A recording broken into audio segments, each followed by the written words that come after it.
Hey everyone, I hope you're all doing really well. Today I'm going to be sharing with you my third update for my Pan Those Eyeshadows project pan. This project is just so much fun. I'm having such a blast with it again. I really just want to try to hit pan on as many randomized eyeshadows from my collection as possible with this project, and so far I feel like it's been very successful, and of course as a bonus it has been such a fun challenge for me. I really get so inspired by new color stories being pulled in every single month, especially as I'm hitting pan on eyeshadows from my collection.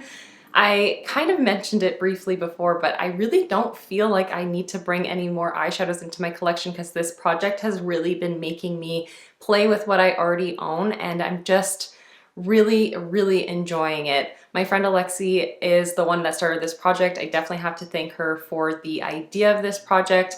I've definitely interpreted it and kind of made it my own throughout the years while working on this, as have many other creators. I will link Alexi's channel, of course, down in the description box. I'll also have all of my rules, and I highly recommend going and checking out other creators. There are like endless hours of entertainment to watch and to consume of Pan Those Eyeshadows Project Pan content here on YouTube, and I am so here for it. I freaking love it. This is the color story that I was working with. I'm always working on 6 eyeshadows in this project now.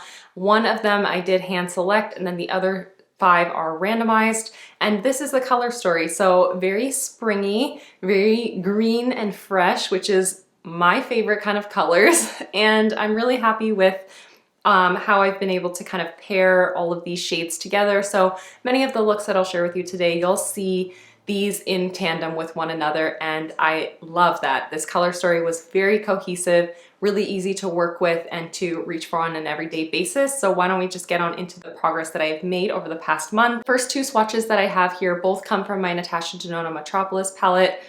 A tried and true favorite in my collection, truly. I know it's a costly kind of palette, but I had desired it for like an entire year before I decided to purchase it, and I haven't looked back. I love that palette so much. I'm so happy it's a part of my collection.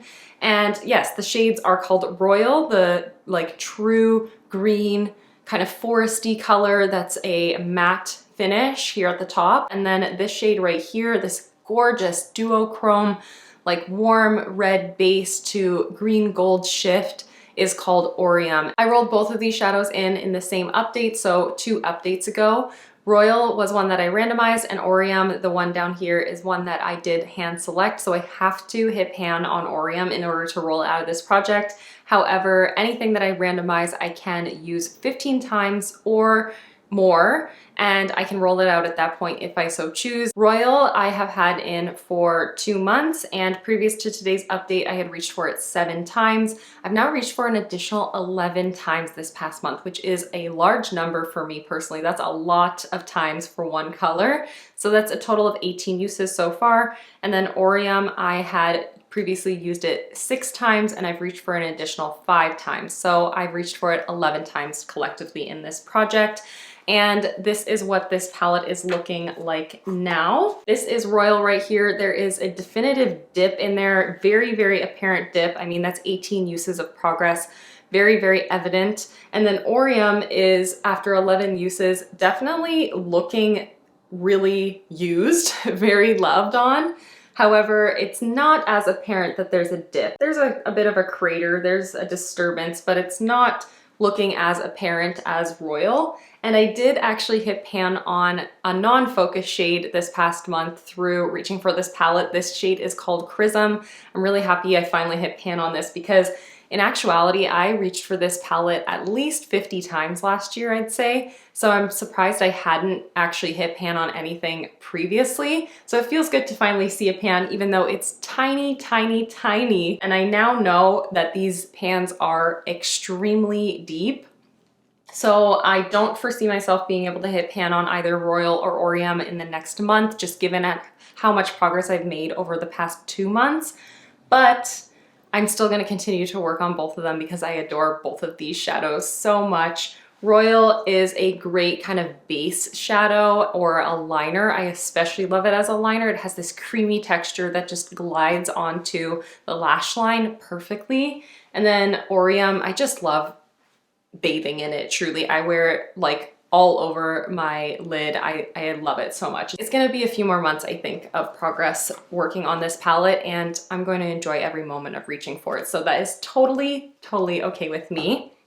The next shadow is that beautiful kind of royal purple kind of shade. I think you can tell from the swatch that it has like a kind of satin metallic finish. I think it used to have a much more apparent metallic kind of finish on it, but it is one of my older palettes in my collection. It comes from the Juvia's Place, the Masquerade Mini. I've had that palette, I believe, since 2018, so it is getting up there in age, and I have noticed a big change in the formula.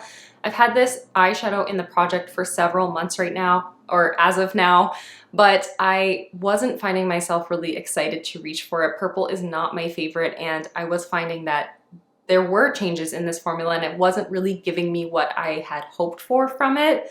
So previous to today's update, I had reached for it 8 times. I reached for an additional 3 times since my last update. And why don't I just show you what it's looking like? It looks semi-chaotic, but I do have pan on it now. The 3rd time that I reached for it, I did use it as a nail polish, and that is how I was able to hit pan on it in just those additional 3 uses. So collectively, I reached for it 11 times in this project, and yeah, there's a decent sized amount of pan in there, but I made a true mess with this because it wasn't giving me the impact that I wanted, and honestly, I'm not really happy with the state of this palette anymore. I've noticed a pretty severe decline in the performance of it. And I'm happy that I reached for it through this project here at the very beginning of this year, because last year I didn't notice it had degraded quite as much as it has now. And I do think that this is something that I am heavily considering decluttering very soon. And I am going to be doing a declutter on my channel, I think, towards the end of this month, quite possibly, because I'm ready to get rid of some makeup from my collection. But that's besides the point. The remaining 3 shades I rolled in just last update, so we have brand new progress to kind of talk about today. The first shade is this one right here. It was one that I was a little underwhelmed by when I first rolled it into the project, but I'm really happy that I've had a chance to really get to know this eyeshadow. It is Blaze from the Urban Decay Born to Run palette, which is a frequent flyer in this freaking project. It's always in this project, but it's all right. I have enjoyed reaching for it throughout this project pan. This shade is kind of like a soft beigey gold with a pearlized pinky kind of shift to it. It's really pretty, and it's one that I kind of overlooked very often in my collection, but I'm happy that I've been focusing on it in this project pan. So I have actually reached for it 13 times in this past month, which is pretty impressive. I'm really happy. That is a massive number of uses for me personally. And I am seeing a decent sized dip through those 13 uses. Generally speaking, this was an eyeshadow that I used kind of on the inner corner, on the inner portion of my lower lash line, and on my brow bone.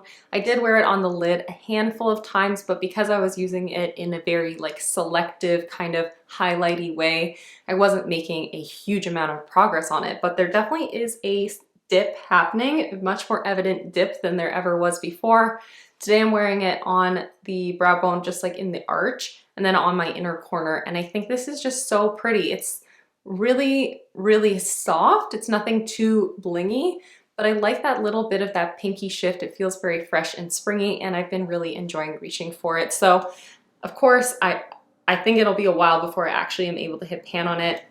Just comparing the depth of the pans in the remainder of this palette, I have a feeling it will take me at least another month worth of progress, if not more, but I'm looking forward to reaching for this. In fact, I've been actually really enjoying reaching for this palette quite a lot more than I think I did previously.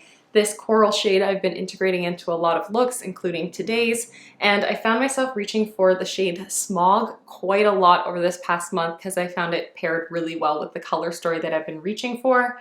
And yeah, I've kind of come to enjoy this palette more than I was expecting. So it's been really, really great to reach for it this past month. Shadow number 5 is this gorgeous, vibrant, minty, teal, turquoise fresh green color. It is so pretty, and it comes from one of my favorite palettes in my collection, the Melt Cosmetics Smoke Sessions palette. I did roll this in last update, and I've reached for it 10 times since I introduced it into the project pan. For such a colorful shade, that is a ton of uses. And I'm really happy to show you what the palette is looking like today. I did hit pan on it after actually the 9th use. So today I'm wearing it on the lower lash line. I have this shade Royal, which is that matte green underneath of it to make it more impactful and give it a little bit more depth. And I have been pairing them together throughout this past month very frequently. That's why they both have pretty significant usage. I didn't always use Royal whenever I used Sweet Tooth here, but I oftentimes wore them together and they just made the perfect pairing. I did something really fun this past week as well, where I reached for Sweet Tooth in 5 different ways, 5 different days. So I really wanted to challenge myself to be able to hit pan on this because I knew, based on the depth of the dip that I had going on, I knew I was really close to hitting pan, and I thought it would be really fun to have hit pan on it for today's update. I shared all of those looks on my Instagram every single day, and I had such a blast with that. It was so great to really explore my creativity and to try out this shadow in different ways, in different contexts. I highly recommend giving it a try if you're working on focus eyeshadows and you're feeling a little uninspired. Maybe just choose one to focus on, and then you can integrate the other colors into the looks, but really have a dedicated kind of week to just one shadow. I had such a blast with it. I'm definitely going to do that. Probably every month I'll pick one shade for 1 week out of the month and like focus on it. I think it was just amazing. And I did actually hit pan on this in the 5th use of that week. That's kind of what I expected would happen, and I'm so happy that it really did. Today I'm wearing it for the 6th time this week because I just love it. I think it's so fun. Sorry, I just realized how like dark the last clip was, so apologies for that. But this next and final shade is one that I also rolled in last update. I really feel like I can't really describe what this shadow is because every time I wear it, it looks a little different. It is a neutral metallic, let's just say that. But sometimes it leans more rose gold, sometimes it leans more bronze, sometimes it looks a little bit taupey, sometimes it looks very warm. It's really dimensional, however, it's not one that I find exciting to use, if that makes any sense. Like it's very transformative, but it's not my favorite kind of shadow. It comes from the Colourpop Pretty Much palette, which is a 6-pan palette, which is no longer available. It hasn't been available for a long time. Like a lot of my makeup, it's discontinued. And it's the shade called It Me. I've used it 5 times in this past month, and every time it looks entirely different, I feel, personally. However I pair it, it can pull very differently. I ended up putting it into this little Colourpop magnetic palette this month so that I could kind of curate my own little color story to reach for, and this is what it looks like now. So there is a dip. I do feel like I've been able to make some decent progress on it over this past month. I do feel like I need to use quite a bit of it when I reach for it as well, simply because this is kind of flaky. When I first rolled in last update, when I was swatching it, it looked very sheer.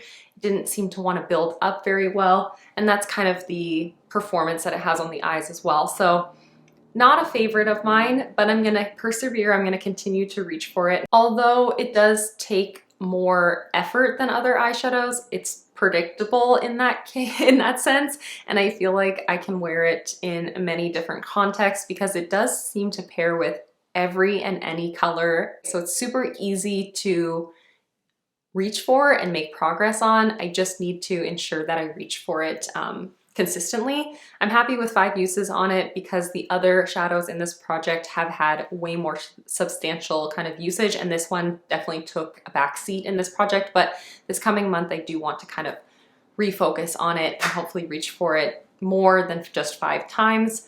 I think it's going to take me a few months to be able to actually hit pan on it though, but I have hit pan on 2 of my 6 focus shades, so that means we're going to be rolling some new eyeshadows into the project today. With those 2 shades now removed from the color story, it is very neutral, very soft, and natural with that pop of a matte green. And I am so ready to roll some new shadows to focus on into this project. I'm hoping for a little bit more color or maybe a little bit more variety of texture, but let's see, let's go for it. I have all of my eligible eyeshadows in the Tiny Decisions app, and let's just pull the first one together right now. So the first shadow is going to be from the Fenty Galaxy palette, the shade Extraterrestrial. We'll roll the other shade in a moment because I just had to go grab this. I'm so excited for this. I cannot recall exactly which shade is Extraterrestrial, but I'm just so thrilled that I'm going to be rolling this into this project because I haven't reached for this palette in a little while, and it's such a beauty. Unfortunately, it was limited edition. It was a holiday palette from eons ago. So Extraterrestrial, the shade names are on the back. Extraterrestrial is in the top left of the palette, so let's take a look at what it is. Oh yeah, I'm into it. Okay, so this is Extraterrestrial. Lucky me, I got another green. It is a beautiful kind of earthy green shade, and let's swatch it. I haven't used it near as much as I should. Oh, it's a lot more smoky. Maybe that's why I haven't reached for it that much.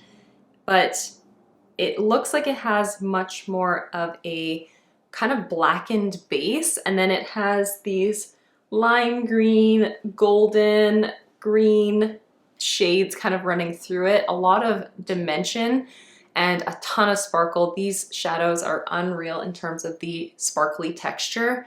But yeah, we're gonna be swimming in greens yet again, which I'm really excited for. Let's pull the final shadow together as well on the Tiny Decisions app.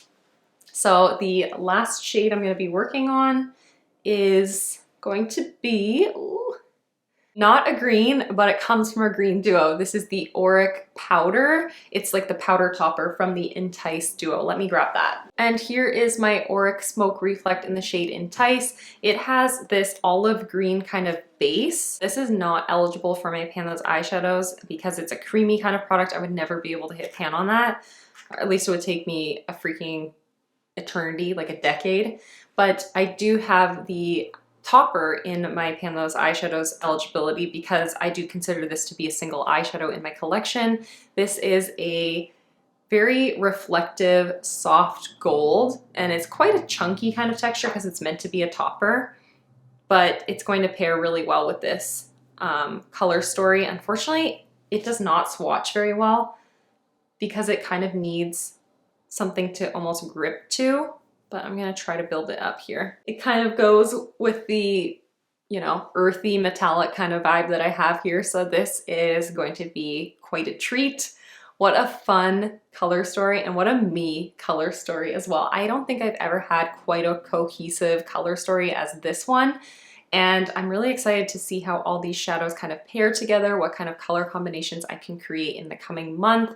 I am definitely looking forward to seeing some of your recommendations of how you would like to see me reach for these. And now I'm feeling like if I was to pick a focus shadow sometime this month, I don't know what I would work on. I don't know. We'll have to play around with them for the first couple weeks and then kind of reevaluate at that point. But yeah, that's everything. This feels too perfect that I almost feel like I can't finish off this video. It feels incomplete, but these are the 6 focus shadows. I'm really excited. Thank you so much for watching and for hanging out with me, and I'll see you in the next one. Bye everyone.